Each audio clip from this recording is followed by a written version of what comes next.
The fourth thing you should never share freely is your exact fear. Fear is perhaps the most precise instrument of control.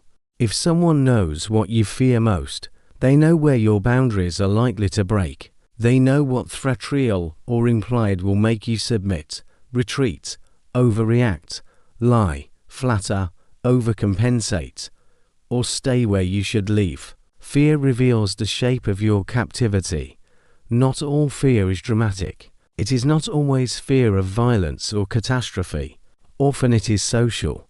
Fear of rejection, fear of being misunderstood, fear of failure, fear of humiliation, fear of being alone, fear of looking weak, fear of missing out, fear of conflict, fear of disappointing others, fear of losing status, fear of not being enough. These fears govern far more human behavior than people admit.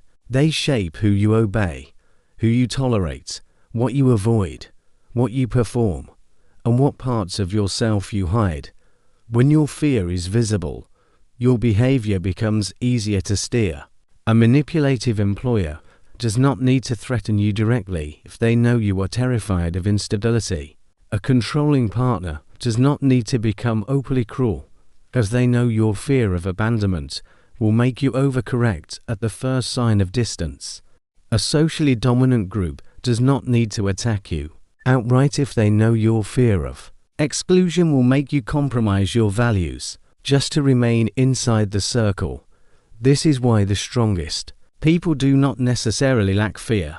They have simply learned not to reveal it in raw form to untested people. They work on it privately. They study it. They reduce its power through discipline, but they do not hand it over as operational intelligence.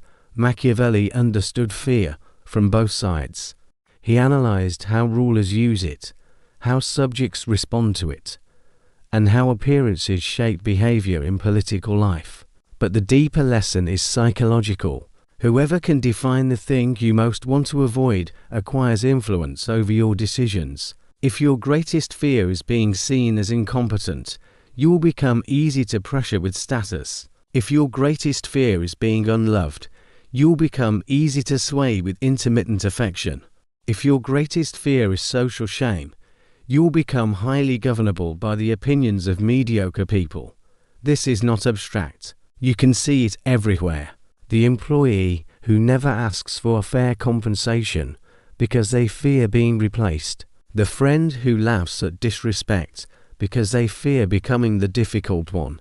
The partner who accepts emotional inconsistency because they fear being alone.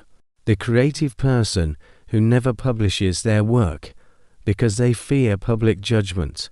The leader who avoids necessary confrontation because they fear disapproval more than decline. In each case, the fear is the chain. Once others see the chain clearly, they can pull it. That is why inner work is essential to power. Stoicism is so often misunderstood as emotional suppression, when in reality, it is the disciplined examination of what controls you. The Stoic does not pretend fear does not exist. The Stoic asks whether the feared thing deserves mastery over the soul. They train perception. They distinguish between what can be controlled and what must be endured.